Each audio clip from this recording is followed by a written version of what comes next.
we have here.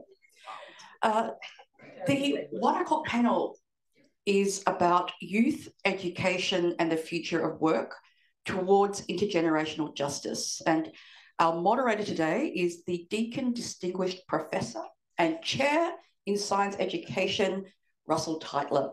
Welcome.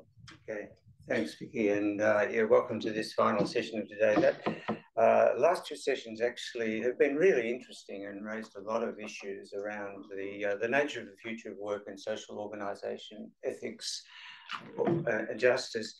But I think this session, is very important because we are talking about education and preparation of our young people for the kind of futures that we're talking about.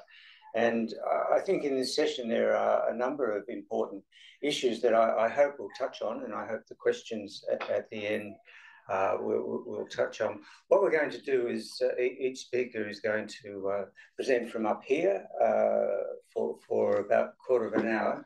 And then after that, we will have a panel discussion with questions from the audience and inter-panel discussions. I think there are a few quite important issues around education that bear on the sort of conversations we've been having this morning. Very importantly, I think we're talking about access to education for people that are going into these very complex work futures. And we're also talking about the nature of the education and the purposes that are embedded in our education system. And these are things that are very contested and increasingly so, I think, with these political moves and around globalization, AI, and also the politics moving in directions that we heard about in the last session. Certainly from my perspective, involved in STEM education and science education, a lot of these issues are really biting at the moment. For instance, I've written around STEM education, which is focused on interdisciplinarity, which reflects a lot of what we understand about the complexity of work. But it's also driven by international and governmental rhetoric around the development of wealth in particular countries. I was part of a study commissioned by Australia's chief scientist a few years ago, for instance, on STEM country comparisons, where we looked at what was driving STEM education across a range of countries. And what was clear was that the agenda was very much about wealth creation, about skills of future workforce. And it cuts out a lot of what we really think is fundamental about education conceived more broadly. So it's driving, I think, certainly science education and STEM education in particular directions. And I think in science education, for instance, there's always been this tension between the question of purposes around whether we're training future scientists or whether we're training a citizenry that can have the values and the perspectives and the capacity to engage in these conversations and participate in work futures. So I think these notions of what the purposes of education are, access to education, the idea about the balance between the knowledges that we want and the values we want young people to have now as they're in school and also going into the future, and the set of skills they have are really of abiding importance. So we have three speakers. Peter Kelly will be first. He's Professor of Education in the School of Education here at Deakin, and his research focuses on young people, their education, training and employment pathways, and their health and well-being. And he's particularly interested in the impact of the current planetary crises like climate change and pandemic and so on. So Peter will talk from that perspective. After Peter, there'll be Ruth Bridgstock. Is Director and Professor of Employability at Swinburne. Ruth is actually down from Queensland for today, and we're really pleased that she could make it down. She's an internationally recognised researcher in graduate employability, education for the future of life and work. And I know, Ruth, we shared a project funded by Ford Australia around 100 jobs of the future, looking at the future of work. And lastly, David Farrugia will speak. He's an ARC Future Fellow at Deakin, specialist in the areas of youth, citizenship, labour and employment, and rural and regional youth. So a varied set of speakers. And Peter, you can start off. I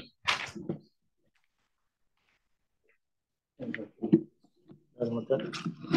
I don't want that. Yeah. Cool.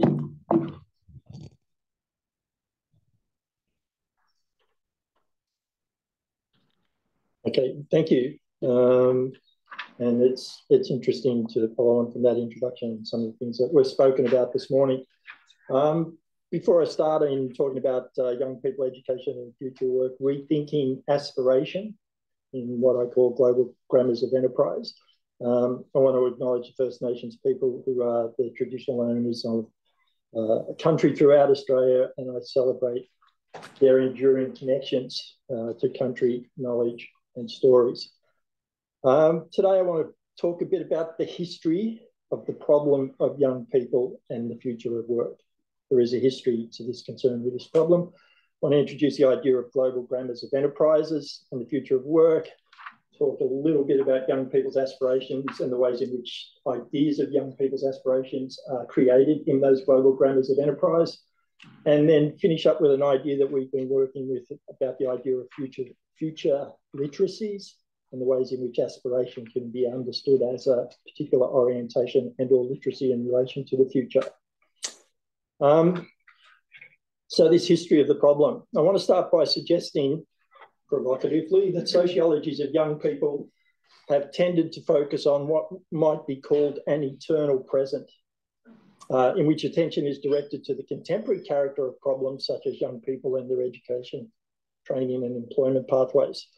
In 1987, Norbert Elias, in a paper called The Retreat of Sociologists into the Present, argued that much of current social science, especially sociology, has turned away from historical critique. For Elias, the immediate present into which we are retreating constitutes just one small momentary phase within the vast stream of humanity's development, which coming from the past debouches into the present and thrusts ahead towards possible futures. So in thinking about young people education and the future of work, we are confronted with dilemmas about the scale and scope, the time and space that we want to talk about and work with. What futures are we talking about? 2030, 2050, net zero futures, the 21st century, the AI Armageddon, 7 generations. These dilemmas for me and in the work that I do with colleagues raises questions about how we imagine relationships between pasts, presents and futures. And in exploring some of these dilemmas today, I want to draw on work I've been fortunate to do with a number of colleagues. And I just want to briefly put up some PhD projects that I've worked with students on over the last couple of years that have tried to examine the history of some of the problems that we are talking about in relation to young people and the future of work. So a genealogy of employability, skills, innovation and enterprise in Geelong. James Goring's project about the ways in which 21st century skills have been developed supposedly as a way to deal with uncertain futures. And another project by Gary that looked at the emergence of a foundation skills apparatus in Australia over the last 40 years, which raised a number of questions about the future of work, but also the history of the problem of the future of work. Alongside that, I've been lucky to be working in this space for a number of years on a number of ARC projects about young people and work. And I think they're really important, those sorts of projects, for thinking beyond just the project, but some of the things that I think we need to consider when we talk about the history of the problem. So capacity building and social enterprise for First Nations peoples, art-based social enterprises and the way they work with marginalised and disengaged young people to develop skills. Currently working on an ARC linkage in what we're looking at art-based programs that develop 21st century skills, but those skills currently go unaccredited and unacknowledged, and we're looking at the ways in which we might micro-credential and digitally badge those unaccredited skills. And then a couple of projects over the last couple of years where we've done video interviews with over 100 young people in the context of the pandemic and as communities emerged from the pandemic, thinking about young people's understanding of their futures and their hopes, aspirations, concerns, anxieties. So the point in noting these sorts of things is to point to what I think are some of the key points we should keep in mind when we talk about the future of work in young people. So we understand the transformations in the economy and youth labour markets and young people's education, training and employment pathways since the 1980s have fundamentally been structural. Yet the focus of most policy and most politicians and most businesses is on young people's skills and the need to develop things like employability skills, innovation, enterprise, 21st century skills, but also what happens to those young people who don't develop those skills. In that context, there is also no single youth labour market. In different rural and regional areas, towns and cities, economic sectors, legacy sectors, emerging, platform-based, whatever, there are different education, training and employment opportunities for young people. And these different labour market opportunities and forms of economic activity require different skill sets. And in that context, different populations of young people fare differently in those situations. And we need to think about the forms of marginalisation and participation and engagement that different populations of young people experience in relation to those things. And that's part of what I want to do today, is move away from what I think are some very abstract ideas about the future of work and skills, and to try and bring things back to some complex ecologies in which young people live their lives. So one of the things that we've developed over the last number of years in the work I've done with colleagues is the idea of global grammars of enterprise. One of the key challenges there, particularly if we go back to the idea of eternal presence, is that in thinking about the future of work, the problem is that futures are unknowable. They're actually counterfactuals that haven't happened and may not happen. And that poses a number of problems for doing sociologies in this space. At the same time as we might think that there are those problems with doing this sort of work, agencies and organisations such as World Economic Forum, UNESCO, the OECD, the IMF, and any number of others have few qualms in creating particular scenarios about young people, education, and the future of work.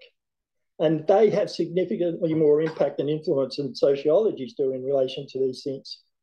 Indeed, in many of these instances, this forecasting and scenario building commodifies and monetizes these imaginings of the future, which of course doesn't make it right.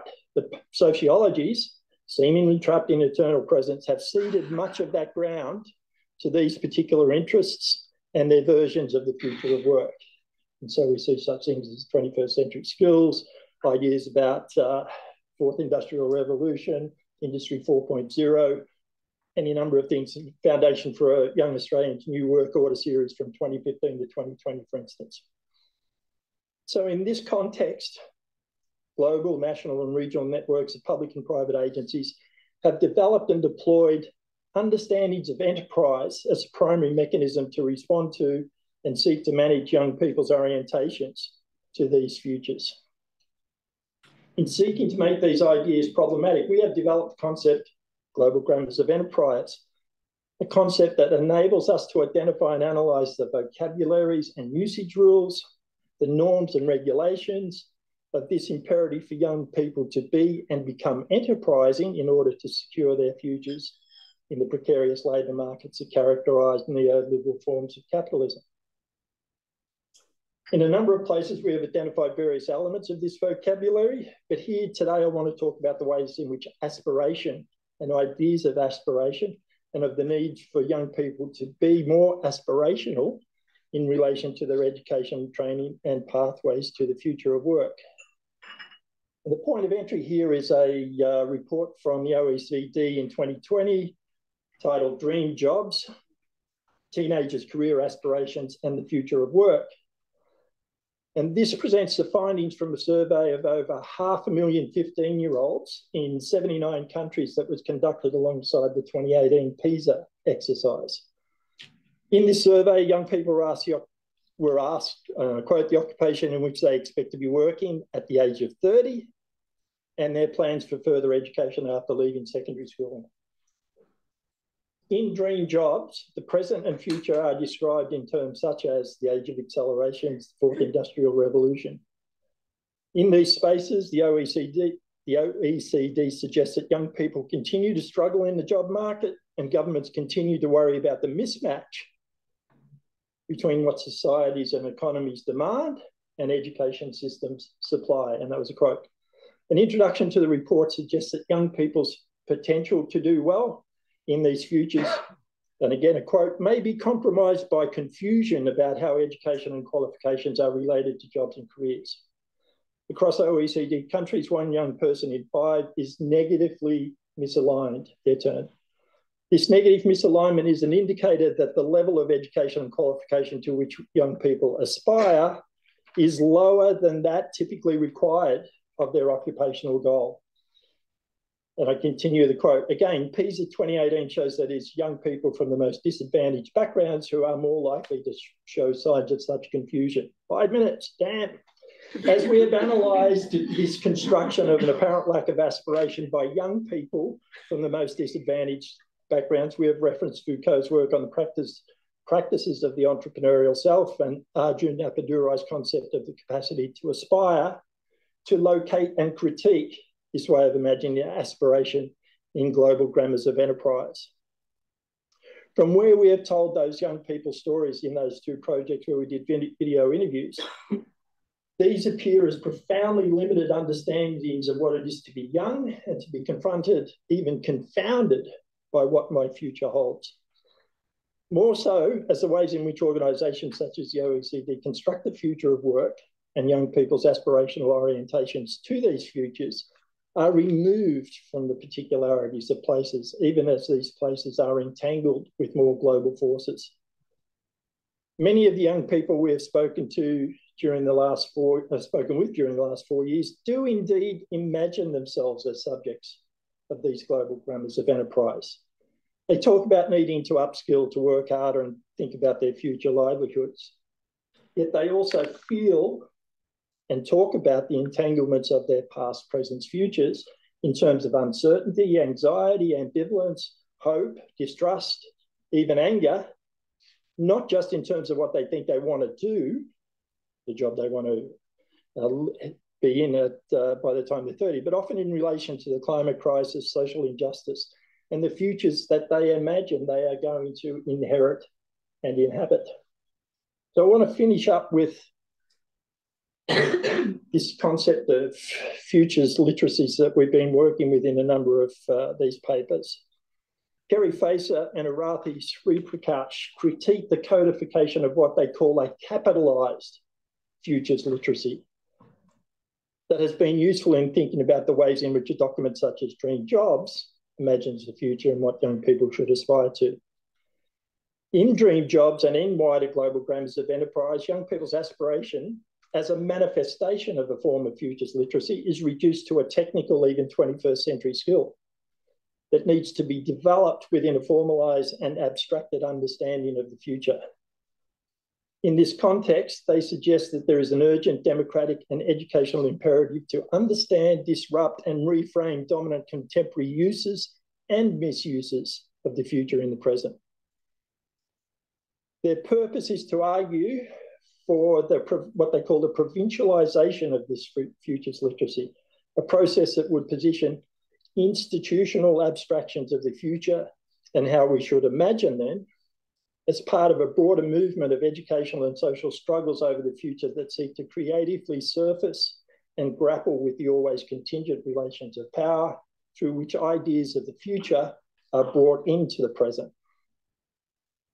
In sketching what might guide this imperative, they argue for a philosophy of education in which education is understood as an end in itself, that emerges from the threefold awareness of knowledge as situated, of the self as emergent, and of collective life as always in development. Here, education can and should be situated as a profoundly non-instrumental practice that is itself understood as a form of care for the future. In under the time? 1 minute to go.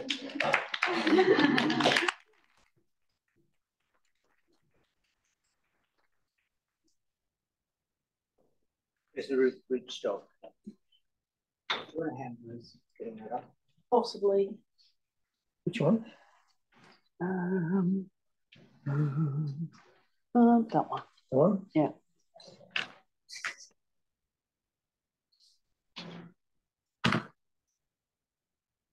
You need to click. Yes, please. Yeah.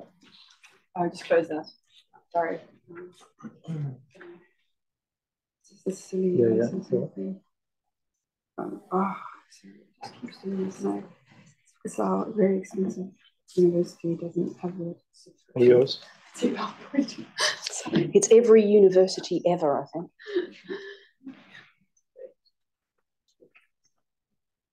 Hello, everybody, and I would like to start by acknowledging the traditional owners of the lands that we're meeting on today. Well, the Wurundjeri people of the Kulin Nation, pay my respects to the elders past and present, and acknowledge that these lands were never ceded.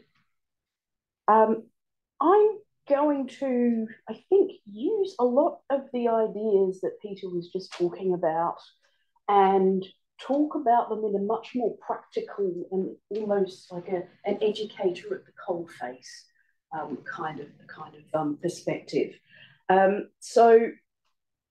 I come from a research background, but I actually made a conscious choice a few years ago to move into education management in a higher education institution. Some ways it was because I was compliant and a good girl and wanted to make a difference with all these sorts of things. But also it was about a conscious decision that was about sort of making change where I could. And rather than standing outside and critiquing, which is an entirely valid position also, I decided to do what I could from the inside. So I am Director of Employability over at Swinburne. And in that role, I'm responsible for work integrated learning, career development learning. I'm responsible for graduate attributes, industry engaged learning, and the way that we prepare our learners for their futures, as it were. And I use this as an opportunity to kind of be gently critical, I suppose, of the way that my institution and others engage with these sorts of practices. I do quite practical things around making sure that our graduate attributes are broader than they have been and embrace various notions of value. I've spent some time broadening our graduate outcomes and student success indicators so that they are about more than the graduate outcome survey, because we know that we do what we measure, or better or worse. So today I'm going to be talking about two studies from my educational coalface, as in the coalface being where the work of education happens. And I think I am going to exemplify some of the tensions that Peter has just been talking about. I was feeling ironic this morning, and so I did an Adobe Firefly AI search of what education for the future looks like according to generative AI. Always a man in front of There's just so much wrong with that, right? I don't need to point that out. Yes. And in some ways, this sort of exemplifies my lived and day-to-day experience as an educator in a higher education institution. My students are somewhat larger than those, and they are somewhat more diverse. But I think that the institution doesn't really recognise that diversity. So anyway, humour aside, broadly what I'm interested in is what I call future capability. Preparing, empowering, learners, educators, institutions, and educational systems for possible futures, and navigating and weaving a productive path through that. And it's quite an interesting journey. I'm quite a pragmatic sort of person, and I'm going to do what will make a difference in the here and now. I figure if I don't do that, then the change is not going to happen. So I need to do what I can. So the first study I'm going to share with you today is a study I actually did with Russel a few years ago that he mentioned in the introduction. It's called 100 Jobs of the Future. It wasn't originally 100 Jobs of the Future, but our funding partner, Ford Australia, decided that they really wanted a list of 100 fizzy future jobs. We went, okay, well, we can achieve our research agenda, which is about helping young people to see themselves in possible futures, and generate these 100 jobs. And then it ended up being quite a productive sort of situation in different sorts of ways. So the background on this study is that we were acutely aware of the anxieties that young people have about their futures. And Peter talked about this just a second ago, about the uncertainty of technological change. I did a study earlier on this year, for instance, and about 50% of the undergraduates, the undergraduate higher education students that I surveyed in 3 institutions, said that they were worried about their jobs becoming obsolete, their intended jobs becoming obsolete in the next few years. So in terms of career trajectory, career choices, will there be a future for me? These sorts of questions weigh heavily on young people's minds, particularly perpetuated by the media and so on and so forth. So we wanted to actually ground and make accessible some possible futures for young people, and then direct them in productive educational sorts of ways that were about fostering capabilities that we knew were going to be important, no matter what the specific futures they might experience. And a good way of concretizing that ended up being the jobs. So what we did was we reviewed all of the research about futures, technological change, social and environmental futures to identify major trends.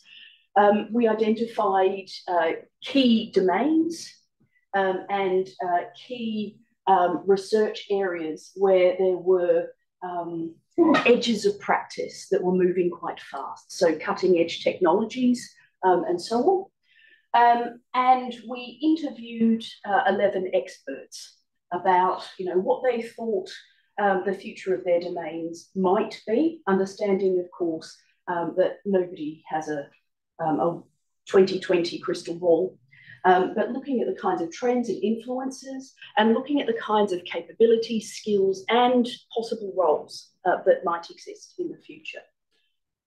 From this, we constructed a picture of what future work could look like, and according to that thematic matrix, we then generated 100 jobs that exemplified those themes. So it becomes a way of concretizing the possibilities rather than having as abstract these 21st century skills. I mean, young people, and they don't know about enterprise. They've got this vague idea that it could be about startups and so on, but what does that actually mean for them and what they need to do is the key translation piece. We also constructed a job explorer tool, which is a really fun thing and also very useful, using career theory. Young people will identify what they're interested in, the beginnings of interest, and what they feel that they could be good at. And then from that, it will spit out a range of interesting looking jobs. You can jump into 100jobsofthefuture.com yourself if you want to try out the quiz. Here's an example. Here's a distinction geneticist. And for each of these jobs, we've got setting the future work context, the job itself, descriptions, perhaps intentions in practice, and then the types of capabilities that might be needed for that work.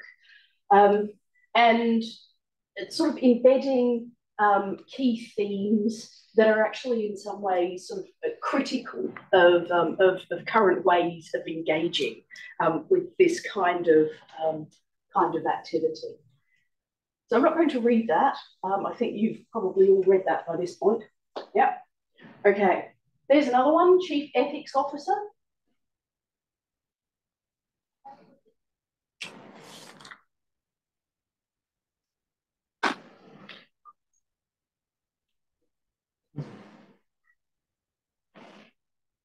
So there are 100 of these. Some of them are really fun.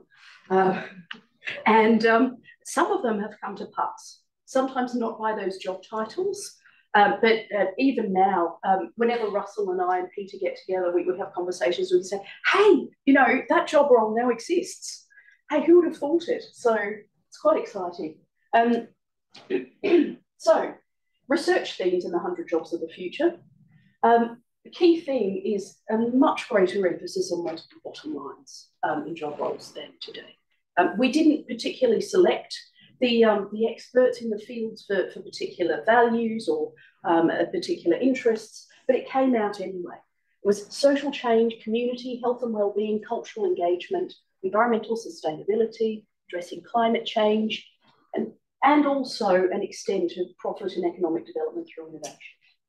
So it was quite a shift in some ways towards sort of the multiple bottom line kind of conception. In terms of capability themes in the 100 jobs of the future, we had creativity as sort of a more generic kind of capability. So the use of imagination to create something useful or valued, primarily creative industries disciplinary skills. Primarily STEM discipline was another key driver. And then a number of the jobs, about 2/3, had strong interdisciplinary elements, particularly combination of creativity and STEM discipline. Further things, in terms of tech, there was a lot of use in there, but it's use of technological advances as inputs into creative activities or technology to distribute creative activities. There was one completely analog role, which was the analog experience guide. This is the job that I want. Helps people unplug from digital life and reconnect with the natural world. Love it. And these other sorts of, you know, they're the 21st century skills, but reworded in different sorts of ways. So strong resonance there. Social intelligence was a big one that came through. So from that study, my next question was, and there are other studies that I did in this space too, to what extent are we actually fostering these capabilities? Are we addressing these themes in our higher education curriculum? And so we did a big study that was about coding 185 subjects across 3 institutions, undergraduate degree programs, 8 programs, 2 Australian universities in 4 disciplinary areas. And then we followed up that with interviews with subject conveners. We were looking for this stuff, which again comes out of the 100 jobs of the future. It comes out of the 21st century skills reports. Capabilities, pedagogies, I'm particularly interested in. There's a lot more fine-grained work. What we found was this. Here we go. Green is reasonably okay. Experiential and authentic learning. Yes, there's quite a lot of this going on. Work-integrated learning with some service learning and global challenges and so on. Studios, labs, pracs, they tend to cluster towards the end of courses. Disciplinary strengths in the sciences and the arts, and less in other areas. Amber is patchy and needs work, and there's a lot of those.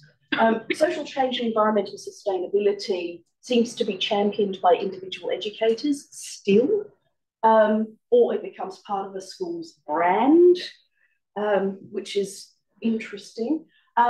Or it ends up being largely a secondary consideration we need to prepare students to get good jobs as measured by the Graduate Outcomes Survey.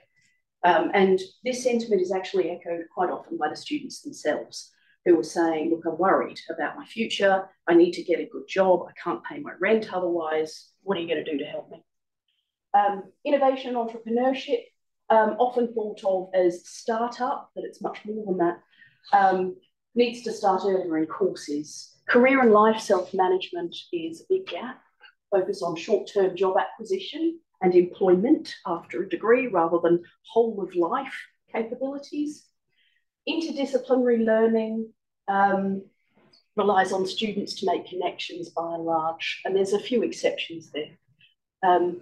Collaborative learning, the dreaded unidisciplinary, now form groups of 4 and solve this challenge. Still ubiquitous and not authentic. It's not something that we actually do in the real world. It might be convenient, but it's not actually fostering the capabilities that young people need. And the digital literacies piece, ask me about AI more later if you want. But digital literacies is very tacit, procedural, and assumes that students have the skills. Not much criticality there either. And the things that I'm actually really very worried about, number one thing is futures focus.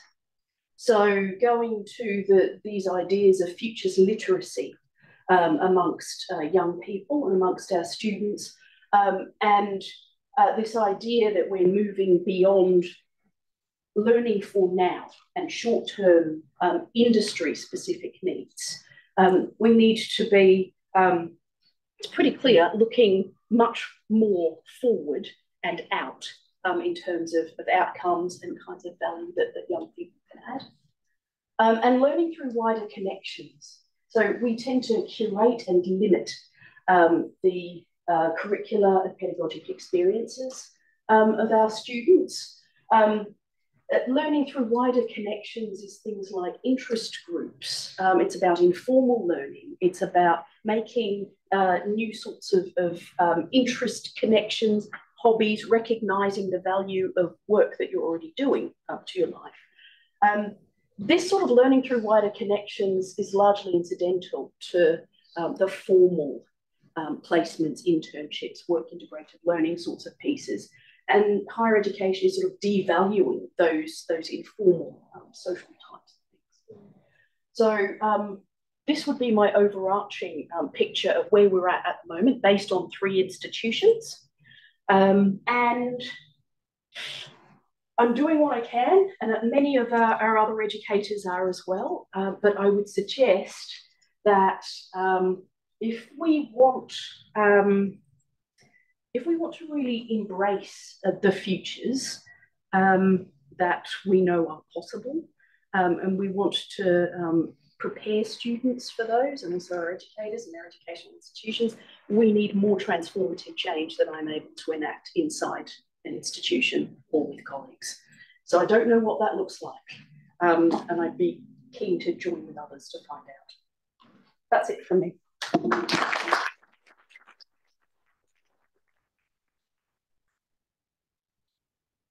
Thanks, Ruth. And David Farrugia.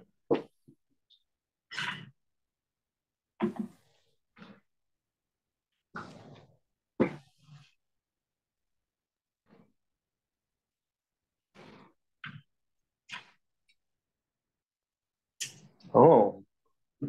Oh, I just closed. Account issue. Yeah. We're not using pirated software here at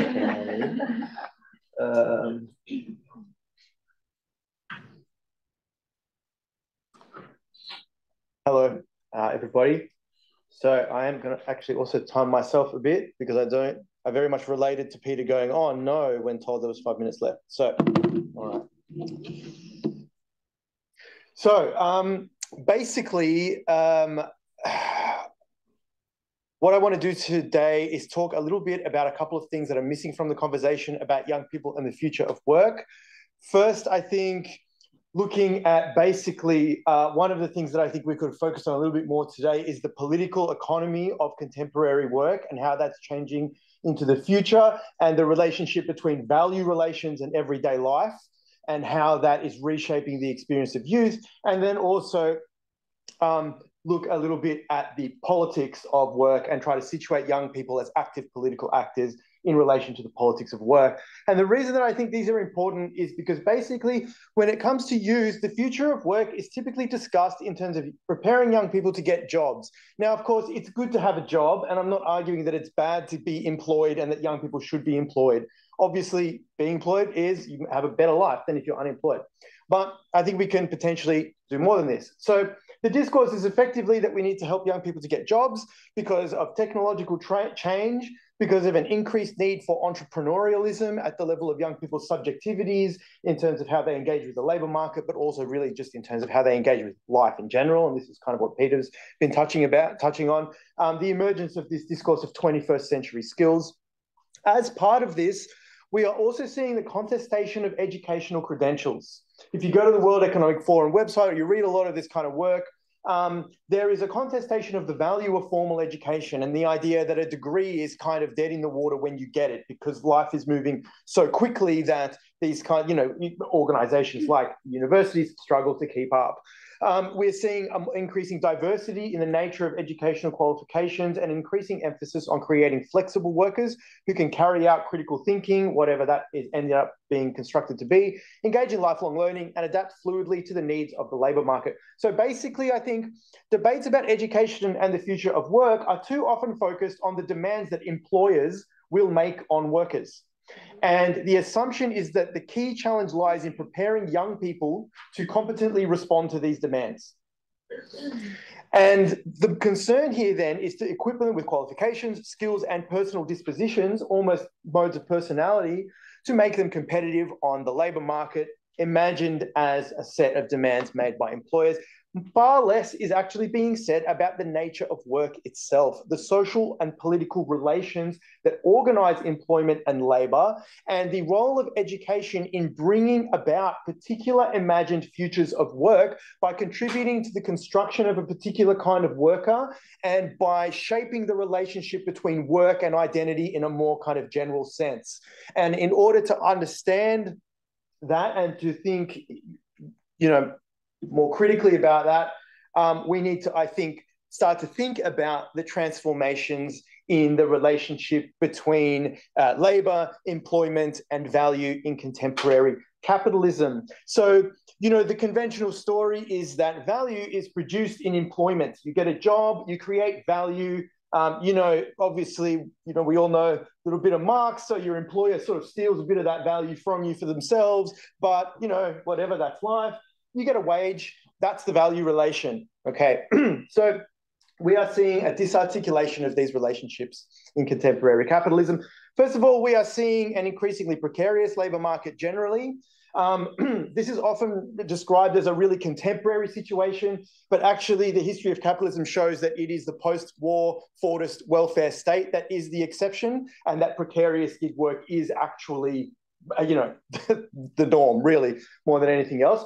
Not to, obviously there's things we can do about it. It's not like a natural state, but that's what we're seeing. So, the end of employment as we know it, i.e. the end of standard long-term employment, we're seeing the emergence of anxieties connected with graduate underemployment, classic issue where something starts happening to middle-class kids, so suddenly it's a problem, when it was, always kind of an issue. But what we're also seeing alongside these transformations in the social organisation of work is the emergence of what's colloquially being called things like hustle culture and new notions of entrepreneurialism, being regarded and positioned as both a facet of employability, i.e. be more entrepreneurial and you are a better employee, but also as a way of life and a mode of relating to the self. Young people are being encouraged effectively to create value outside of work in other areas of their life, to start up side hustles, for example, not as a mixture of, economic survival, as a way of cultivating employability for a future job, but also as a project of self-actualization. The side hustle as the form of work that allows you to actualize your passion and avoid the alienation of conventional employment. We're also seeing the repositioning of leisure as productive time. Young people are being encouraged to make the most of their time off to cultivate employability.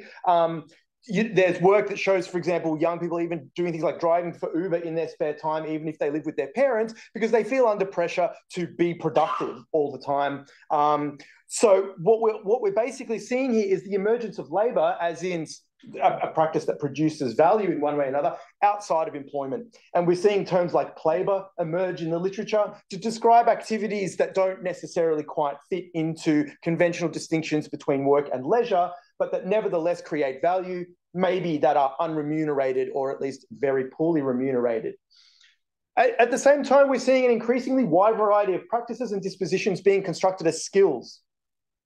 And this is really key. So skills don't just exist in the way that arms and legs exists. Things become constructed as skills when they are regarded as alienable on the labour market, i.e. when they are regarded as something we can exchange in exchange for a wage. That's when we start to see something go from being just something that people do to being a skill, something you can be trained in, cultivated in, go to a job interview and tell someone, look, I got a certification in whatever, creativity, relating to others, whatever it is.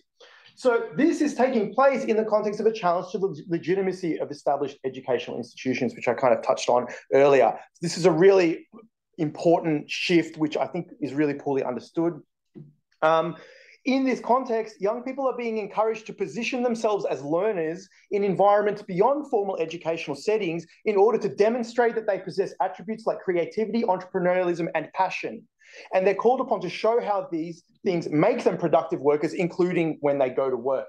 So there's a sense that you need to kind of demonstrate that you live your life according to the requirements of value relations, and that makes you a good worker. This is also, really critically, an aspect of contemporary unemployment, which now requires the performance of productivity. And, workfare regimes internationally, this is an aspect of them, earn or learn policies applied to young people. Education in the context of unemployment is being positioned as a way of demonstrating that you are productive and employable, independent of anything that you may actually be learning.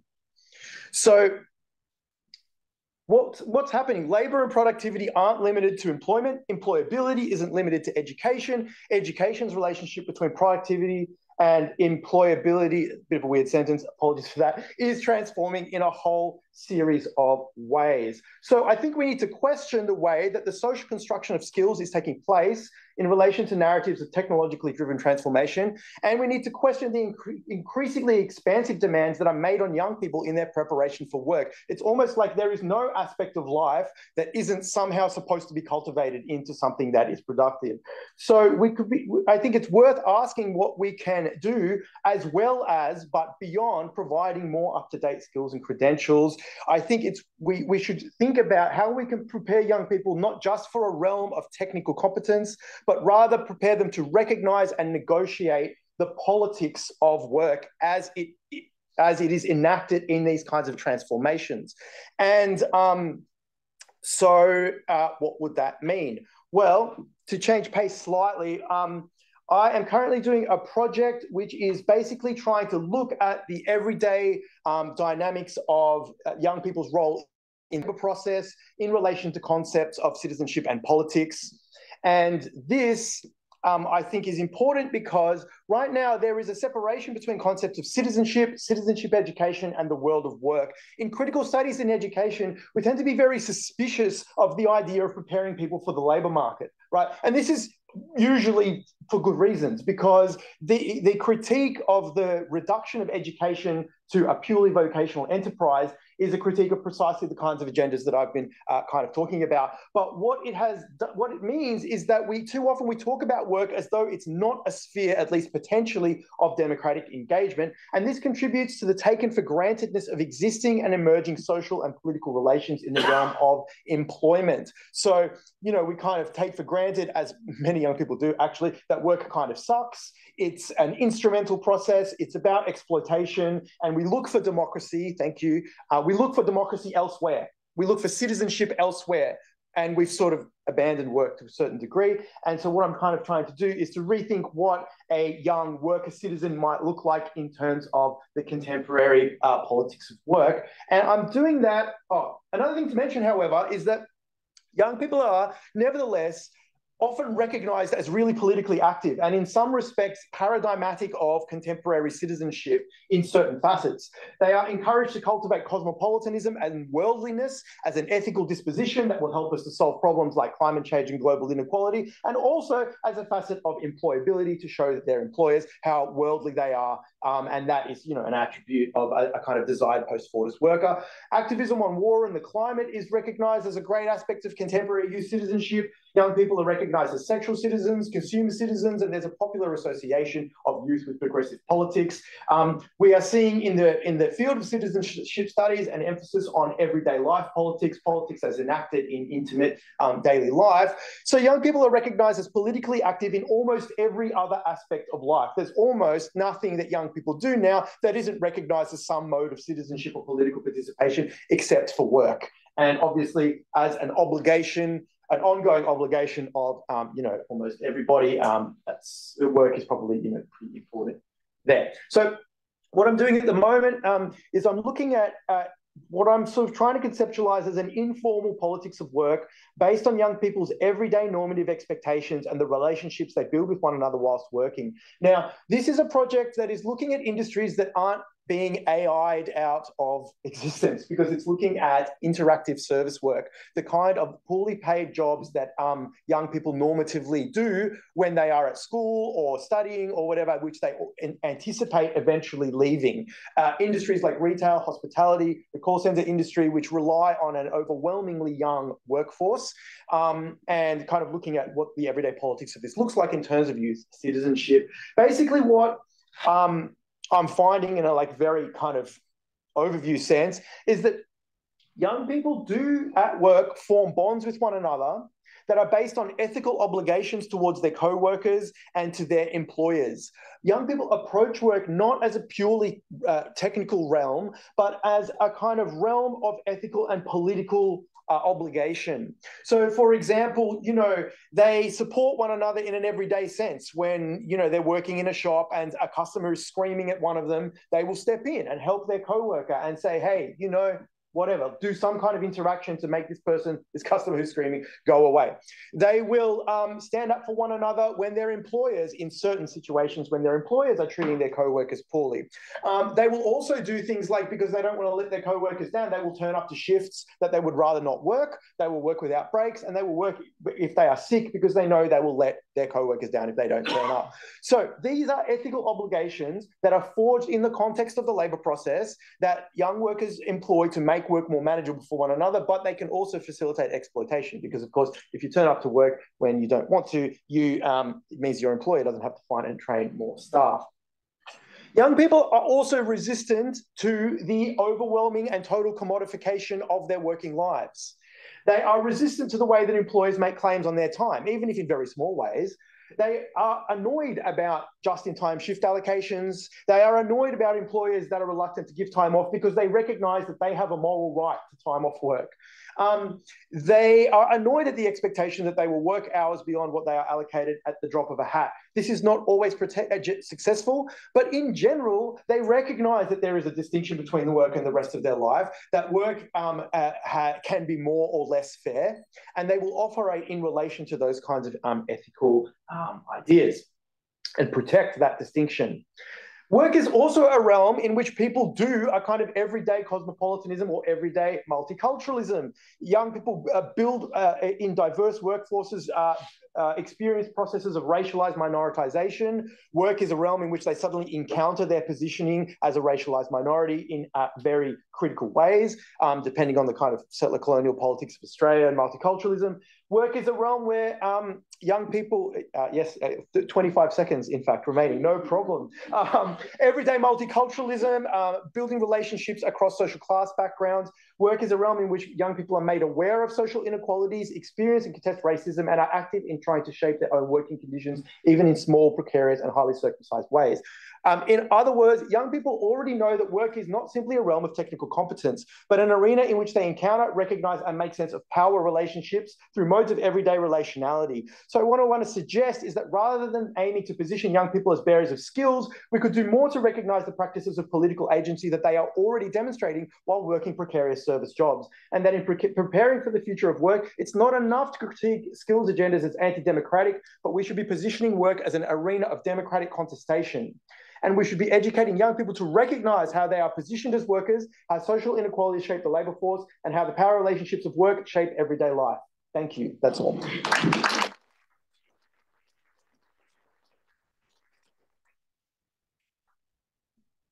Thanks, David. And we actually have got very little time for questions, but maybe we could call for some questions from the floor. Sure. Hi, you can probably hear me anyway. Hi, thanks. To go back to good old feminist Marxism and the division of labour,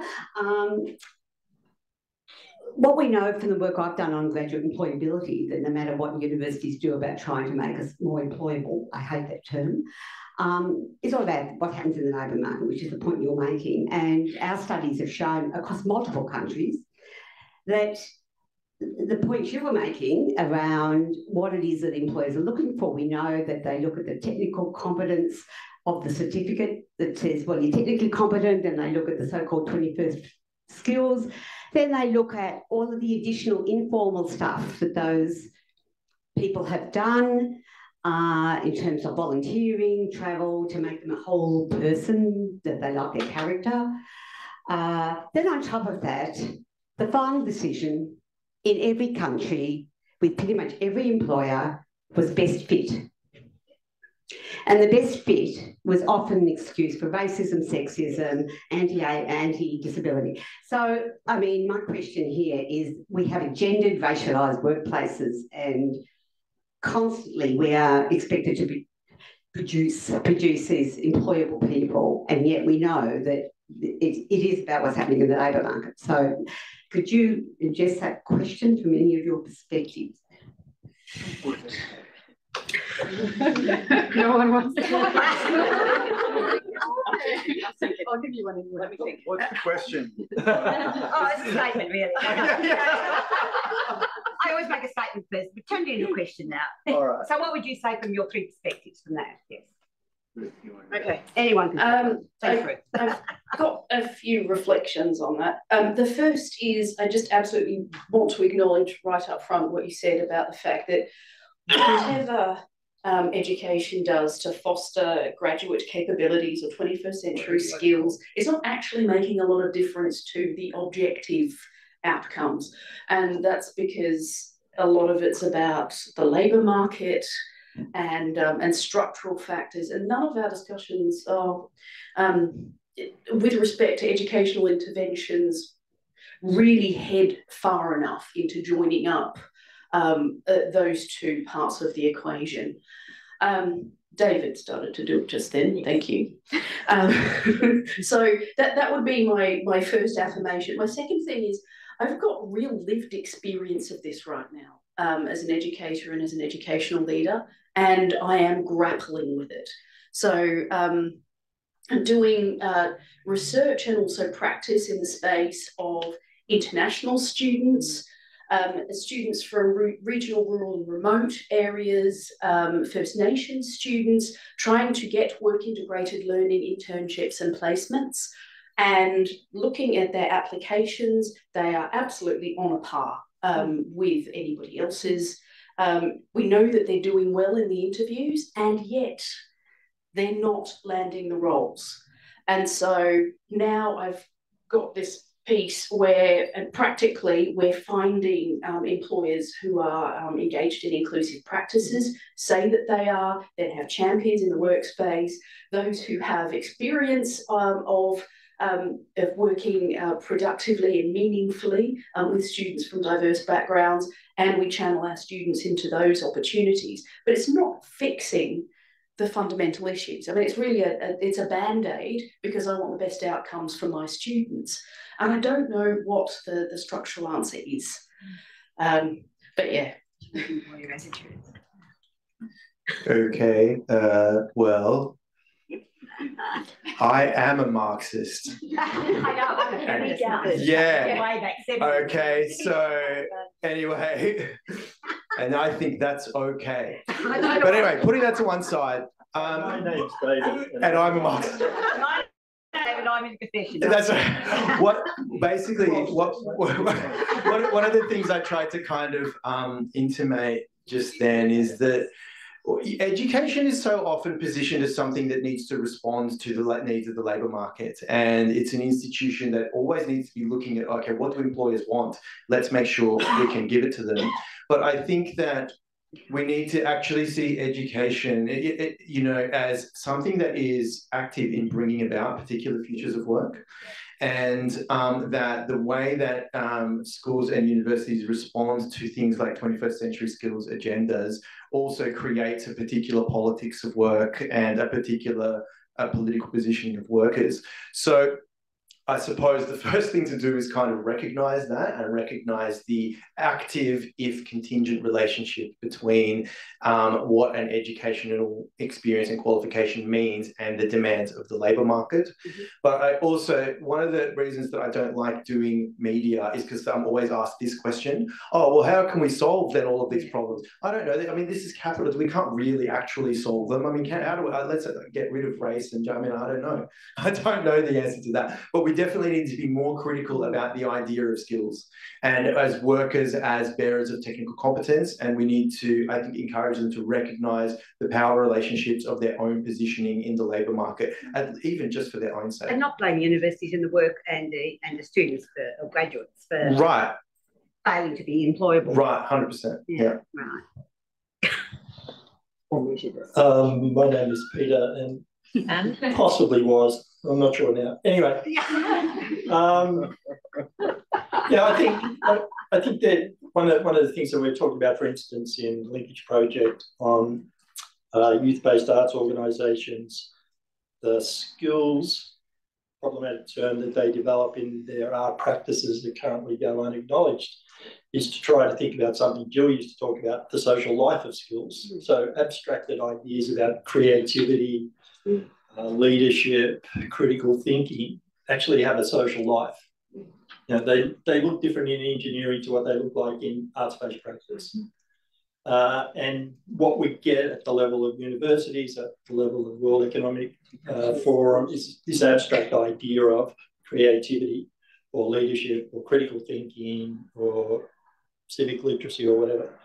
So I think connected to those things and the ideas of social life of skills are ideas of value. And David touched on that, but I think exploring what value creation means, and value creation in terms of social, cultural, and economic value, how you capture that value and how you then accredit that value is something in that project that we've been struggling with and talking about and thinking through. And I think you can move beyond some of those abstract ideas about a group of 21st century skills, or you need to develop these skills. If you start to think about value in broader terms, and value creation in broader terms, and then the ways in which you capture, and value has to be, in some respects, transferable and or translatable. It has to travel for it to be of value. So yeah, I think we need to complicate some of those ideas about the skills that we're forced to talk about. We are forced to talk about 21st century skills and graduate employability. Most of us probably don't want to, but then if we're going to be forced to have those conversations, how do we understand those things? Or how do we trouble some of those dominant understandings? I think, just quickly also taking up that point, I think certainly in subjects I'm familiar with in school, there's a strong agenda of compliance to ideas and practices that goes on. And one of the things we're grappling with our climate change education project at the moment is how do you respond to the youth activism that has been referred to, the climate strikes for climate and so on. So there is a movement there. How do you actually embed that within a schooling system that in fact is set up to actually deny those forms of agency for students? And to what extent does the system have capacity to make the sort of changes that we're talking about, which are pretty profound when you think about it?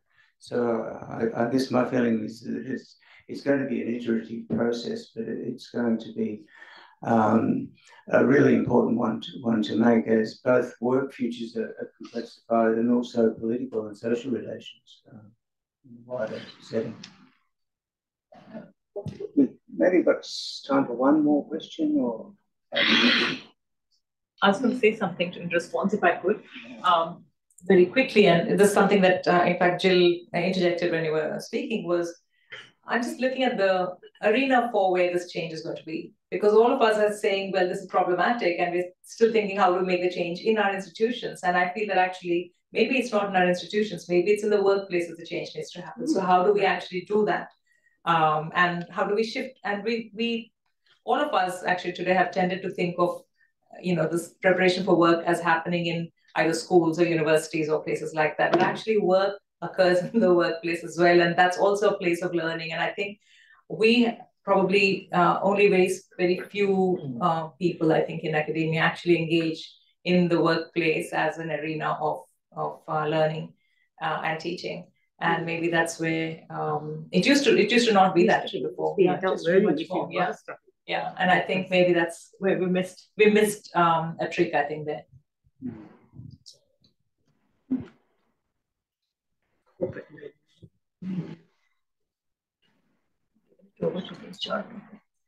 Human remains. Yeah, I might suggest that we have some fruit. Maybe after we close the session, the discussion will continue because we are actually over time. So would you be comfortable with that? Yeah. Closing off and then moving to the ending, and then we'll have some fruit and conversation after. But before that, we have a little bit of closing. Yes. That's what I'm.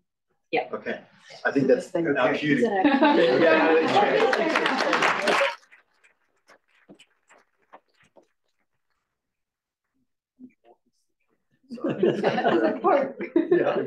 Not very subtle. No. I was just saying the no, I was just going to guess I can bring up the standing. But I So while we're all sort of settling in and thinking about things, we just wanted to thank the speakers that we've had today. From our last panel, thank you so much, Ruth, Peter and David. It was absolutely fantastic. And thank you so much, of course, to Russell for being our moderator. Just stay where you are, no need to move, but we'd like to pass you a gift of thanks. And our earlier panel today, Deborah, thank you, Claire, Melanie, Lambert and Robin. So we'll thank them. Three of them have had to.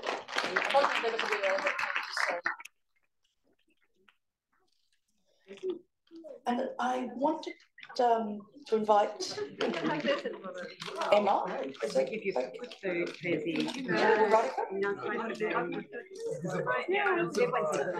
just wanted to invite Emma Kowal, who you would all know as the founder of the SSN and the distinguished Deakin professor, welcoming her for some final comments. Thank you. Have you got this is Mike. Yeah, thank you everyone. Thanks Radhika and Vicki and Karina for your amazing work putting this together today. So I mean I've learned so much, and it's just been really wonderful. These spaces in academia where there's ideas moving around the room. It is a beautiful creative space, and I think that's why we do this. That's why we want to be in academia. So thank you so much. It's such precious time these days. And yeah, I mean, the future of work isn't an area that is that kind of term is not really part of my own research, but it's actually so rewarding just to step outside a little bit, one's own frame, and just think about things from all these different disciplinary frames, and also to realise that whatever we're talking about, really, whether it's the future of work or nearly any other topic, we kind of come back to the same problematics over and over again, which is really super interesting. And yeah, there were we did get a little bit dark in that previous panel that Radhika was convening, but I think these are dark times, and these are dark truths. Yeah, and I did think it was these comments about human freedom, and perhaps the freedom of humans is vastly overestimated. It's super interesting. And I did find that the biological nature of human animals, I think, is kind of getting more and more recognized in this like post-nature culture moment, Anthropocene moment, and which, you know, in some ways, does make us seem a lot less powerful, because we are these human animals that can have our labour exploited. We're addicted to things, to technology, to sugar, to meat.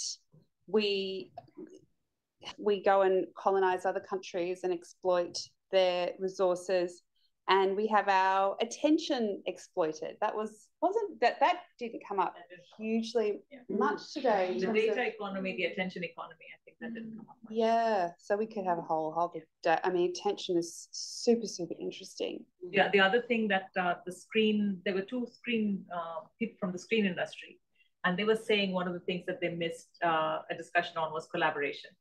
We did say something about networked workplaces, but it's a little bit different to collaborative work. And so that was another point that they were, keen to have in the discussion. Yeah.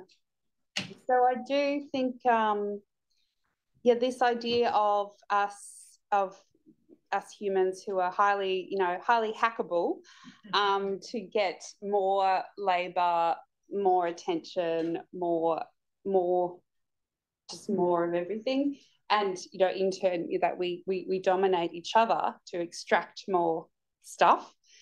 That's a kind of a dark picture, but also kind of accurate. So what do we do? And I suppose there's like a few different possibilities that I think have kind of come through as in different ways today. One that didn't come through, which I'm glad that didn't, was this kind of idea of diverting the profits of exploitation to try and through I suppose it has come through, and maybe that's what government is in a way. It's like we divert the profits into something that's meant to be helpful, but on its kind of darker side, it's like you get the effective altruism movement, which is like, if you want to be, and maybe I listen to too many tech podcasts, but, if you want to be, if you truly want to impact the world, then you just try and get really rich, and then you can spend money. You can be really nice. I think you forget along the way, though. By the time you get that rich, you forget how to be nice. How to be nice, yeah. How many people try not to get there? Yeah, but also I do, like, as someone who, I'm not from a wealthy background at all, and that whole kind of mindset is not one that's very, not like second nature to me. But I did, like, in thinking when I had children, and as the kind of climate crisis was more fully widely understood, I don't know if I would have had children if the climate crisis if I understood it better. But I just kind of thought to myself, I better make some money, because my children, my grandchildren, like, one's ability to live even more is going to be determined by resources. Anyway, so diverting profits, and then there is the kind of the hacking the goals of productivity and resources and profit to say, well, and I think this is like typified in the multiple bottom line, that, well, we need to have happy, productive, creative people. If people aren't happy and we can't get into these beautiful creative spaces, then we're not going to have the innovation, the world that we all want to live in. So it's kind of like trying to divert the goals towards, so it goes via something that's much more kind of livable. Or we just push back and say, no, we need to have well-being and environmental sustainability and connection and care and dignity as the goals. So the choice is yours. Thank you so much, everyone. And Vicki, should I hand over to you? Thanks. Thank you so much. I'll just interject with just one moment. Oh, sure. And I want to acknowledge REDI, which organized REDI is our research institute within the School of Education, and should I say that it's not within the School of Education? It is within the school. It exists. So, but it's research for educational impact. Yeah. And the reason I'm looking at Julianne to ask that is because Julianne is the director of REDI, and I want to thank David for organizing this panel for REDI. And I also want to say a very, very big thank you to Vicki and to Karina. I think I've done nothing quite significant. Thank you, Karina. So just to wrap up, a few more thanks. Thanks, of course, to Radhika, who is our convener. You know, the SSN exists to try to make interdisciplinary conversations, and we've got stream leaders across various themes, and they're the ones that reached out to their networks, did the side hustle, and gathered the wonderful speakers we've heard today. And I know I've heard people and I heard research that would never have crossed my desk. And I hope that you've all had that experience and sort of, oh, my brain has sort of opened up in new ways. So we really want to thank these stream leaders for reaching into their networks and talking people into coming today. And in addition to us, please thank our stream leaders.